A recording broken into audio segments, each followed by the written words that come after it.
Okay, I am Renee Wagoner, for those that you do not know me. I am the Director of Finance and Administrative Services for the City of Denison. Executive Director of Finance. My name changed again this year, my title. Anyway, I want to go over kind of the timeline for the TERS first. TERS number 5 established by ordinance 5092 on December 7th of 2020. Grayson County agreed to participate at a rate of 50% on December 8th, 2020. And then today, March 18th, 2021, the board recommendation on final plan, project, and financing plan. We're hoping to adopt that today and take it to council April 5th. Let me interrupt you just a minute. Do we need to stop and swear him in? Okay. We do, otherwise you can't vote. Okay. Oh, I'm so sorry. Well, let's make sure you know I was gonna vote first. Y'all do a little different over here. I apologize to everybody that I'm running late. I looked up, Fancy, thank you for texting me because I was like knee deep in something else, so. Oh, well, that sounds like a personal problem to me. It is. Okay.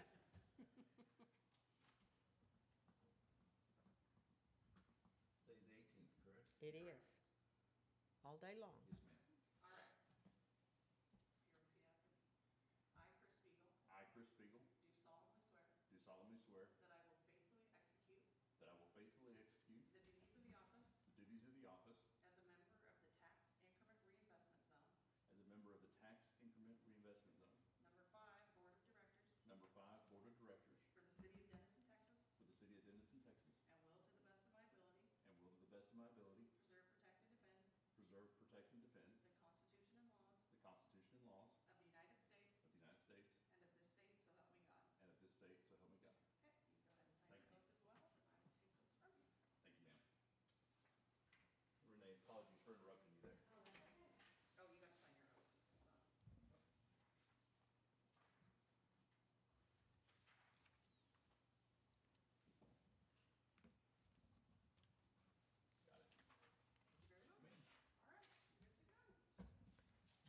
All right, Renee, we're sorry. That's okay. Actually, it just started. We talked about the timeline when we established the ordinance, Grayson County agreement. Today, board recommendation of the final plan, project, and financing, and then taking this to council April 5th. And of course, if you have any questions as we go through this, feel free to ask those questions. This here is a map of the TERS 5 areas. You have 3 areas. 5A, which is the former TMC site, 5B, Waterloo Lake Regional Park, and underdeveloped areas in Washington Heights Addition. These are the areas that are within this TERS. Trying to think how many acres we have here.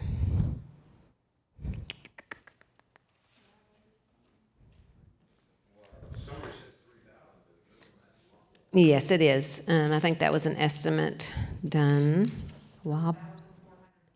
88, yes. 3,400, pardon? 3,488. That doesn't match the map. I think that 5B, if you'll look at you should have a financing plan in front of you. I mean, the project plan. Let's look at the actual Exhibit C. This plan may not be up to date. I think this is one they were working on. Yes, page 11, you have 5A, which is 618 acres, which matches that. Your 5B actually says on here it's 2659 based on the survey. That's where the difference is going to be. This may be a map from last fall that they were still working on, Fanchon. Wow, that's a big difference. I believe when Judd started working on this last fall, or maybe even last summer when he was working through some of this, I think he had a bigger area, if I recall correctly. I wasn't in those meetings, but based on conversation, I think he had a larger area, and we have to stay under 50% all TERS. And I think they cut, my assumption would be that they cut some of that out because of that. But we have an updated map, just, I mean, not today, I'm just saying, we're gonna put this thing out in the public, and make sure. Yeah, absolutely. Okay. Is that the outline of the TERS B and the acreage is just wrong, or? That would be a has Krishna that question, actually right? changed? I think before it goes to council, 'cause the map is Exhibit A to the plan, so it could get Exhibit A Updated. and switch it out before it goes to council. No, you don't. If That's it's why we not do right, this. You don't want it out. Anything else on that map?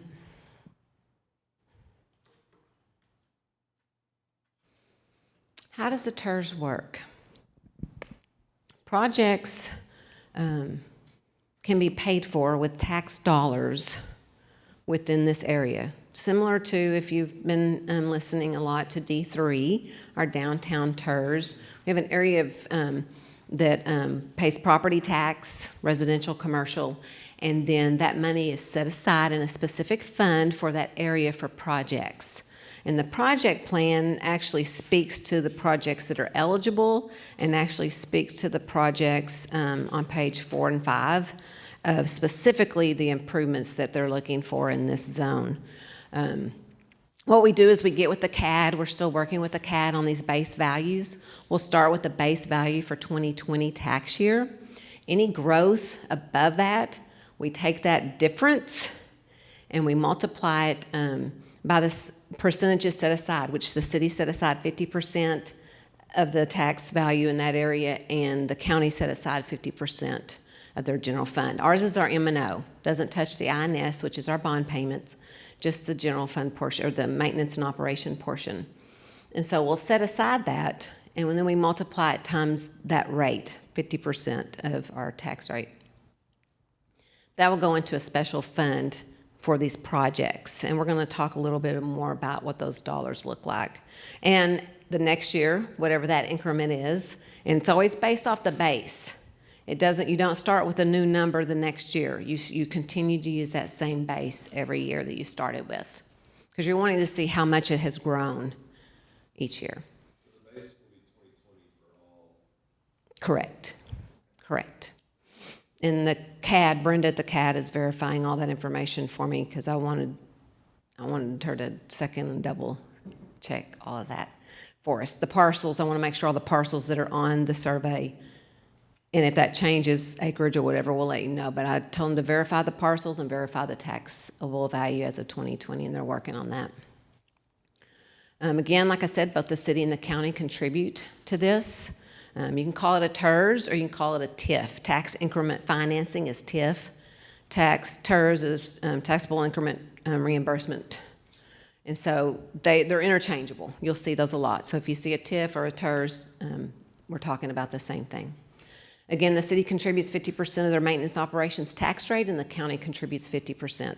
Deposits will not begin until next fiscal year because we have to get the taxable value for 2021 to compare to the 20 value, and we get those values in the summer, but we don't get certified values until August, and then we start billing out in October. So we won't actually make any deposits until starting till fiscal year 2022, which will be this coming October.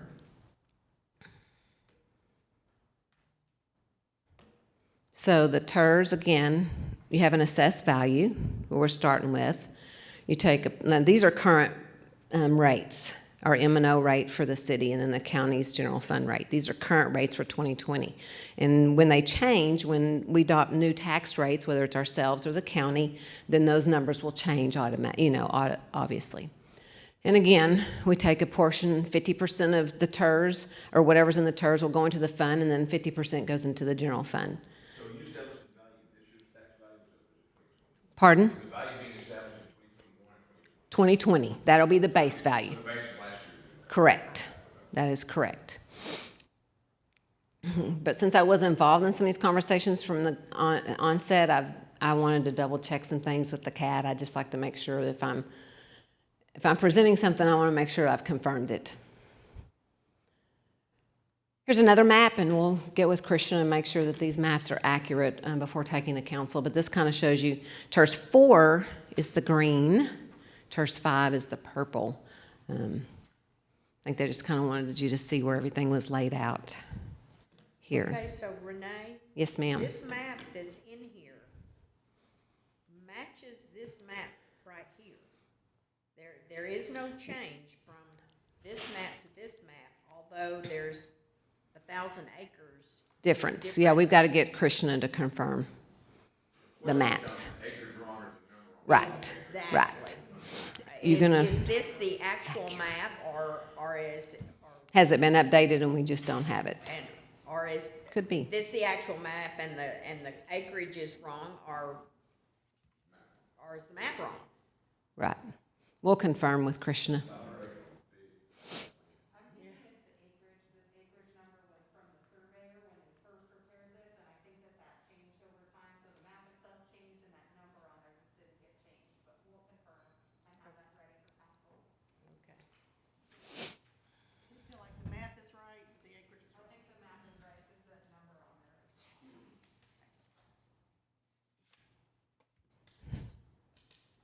Okay, I'm sorry, Renee. No, you're fine. That was the end of the actual presentation itself. I don't know if any of you've, of course, the final project plan, final project and financing plan has been updated, of course. Make sure we have accurate acreage. The 3488 is in here. Make sure that we have estimates on our taxable values. We will not use anything except confirmed numbers, obviously, when we do our calculations. I don't know if any of you have any questions on the project and financing plan, but staff recommends adoption of the final project and financing plan for this TERS zone number 5. Okay, so I have a question. How do we vote to approve it when we don't know what's accurate? Mayor, from the county perspective, if the acreage, we know the acreage is correct, I'll follow y'all's lead in Denison. I mean, we're agnostic as to the actual layout. From the county perspective, it's just gonna be the acreage. So, I mean, that's a political issue. And I do understand what you're saying. I want to make sure from my perspective. Based on the survey is 3488, unless, and I don't believe there's another survey out there. I would say that the survey's gonna be the most accurate. Right. The survey is accurate, so the map that we're looking at is correct. We just don't know what the total acreage. Well, no, we do though. Because the survey lists it. Is the legal record. Right. So I would not get hung up on Right. the image that's, I mean, the one that has a bubble on it that had someone typed in estimated it. Like, I would totally trust Helvy's accurate survey. So I think as long as maybe what we do is, Could we make a motion to, amendment. right, if, you know, you see what I'm saying? Because that was an early chart, our early map. But I mean, this is a stamp, if you go to page 11, 12, 13, those are certified by a licensed surveyor. Those are actual areas. The TERS 5A 618, the 2659, and the 211.3. So those three totals, as long as they total what we are showing, not necessarily on that map, not on the exhibit, but as long as they are the same total that we're representing in the actual TERS as far as establishing it, I think we're fine because that's got a professional stamp on it. So Well, we're only getting hung up. I understand that, but I think we just need to remove that exhibit. You see what I'm saying? If- whatever you want to do, but I Right. think that we should be approving actual numbers. So, Mayor, I think that these numbers are correct. I think the question becomes, what's the visual? what's the, Yeah, what's the area? Is, look like? exactly, is this the correct map, or is the map correct, or is the acreage? Obviously, the acreage is wrong. correct. Because this big area of TERS 5B shows 3576, which is actually 900 acres more than the official survey. The official survey is 2659, and this is showing 3576. So that's 900 acres difference. I think if you wanted to make a motion to recommend approval to the council, I would recommend that your motion to approve be subject to Exhibit A being updated to match the survey in Exhibit C. Right. I can live with that. That's what I was getting, yeah, sorry, that's why Julie says it so much better than I do. Well, she gets paid to say it better than you, Chris. Okay. I'm gonna have to abstain from this one. All right, is there, Down with you. is there further discussion from council? Can you walk through the process of how the actual TIF agreements will work? So we're creating the TIF, or the, sorry, the TERS zone, but whenever the developers are applying for the agreements, how does that process? When a project comes along where a developer would be eligible to receive reimbursements from the TIF fund, that proposed reimbursement agreement would come to this board for review and then go to the city council for final approval. So you will see those as different projects come up. We're gonna review every single contract. You can't unless the council We don't need to meet, I mean. delegates. Have some development going on, Well, I love you, bud. Bill, come on. You just let the council consent, I mean, I don't think we need to, that's up to y'all, I've never heard of it, but.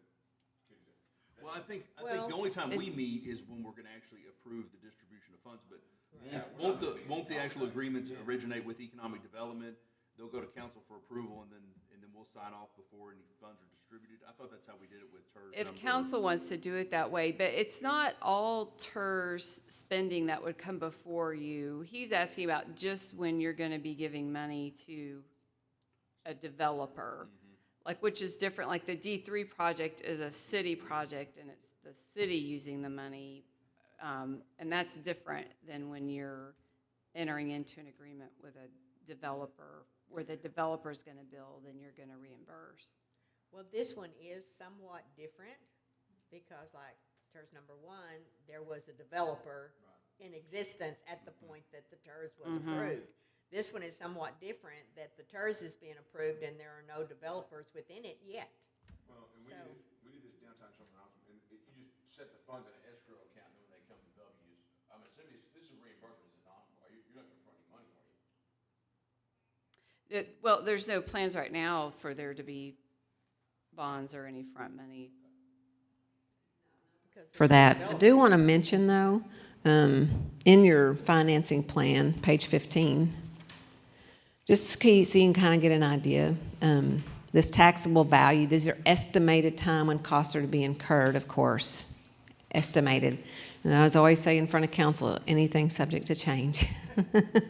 But I'll always have backup for everything I do from someone.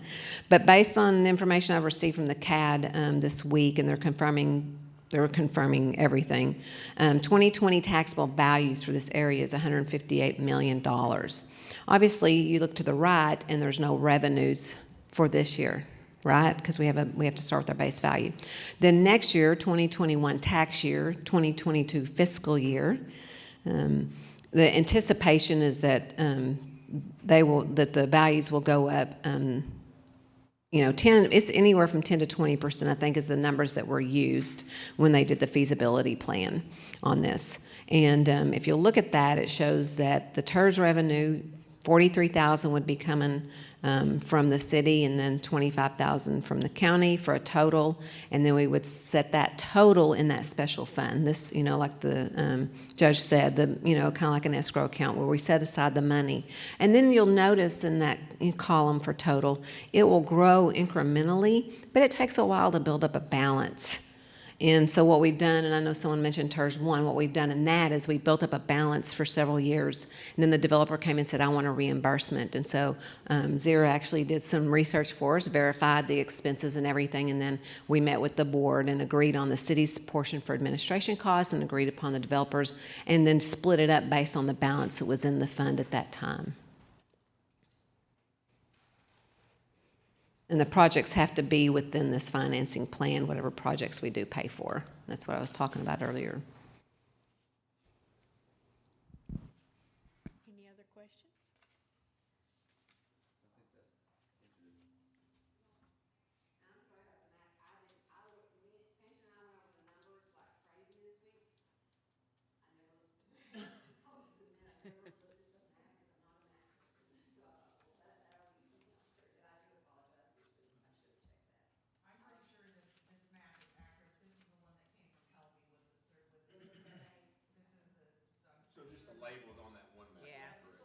it's just,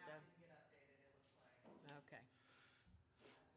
All right, well, I think we can all live with that. If we know that it's the official map and the official surveys, I think we can live with that. But we can approve it based on confirmation of the acreage. Is that appropriate, Julie? Yes. Okay, all right. Renee, one other update we might make, and I'm sure this is just from the time where we established the taxable value base to the original financial considerations noted in the actual agenda, it notes it was 137 million for the 2020.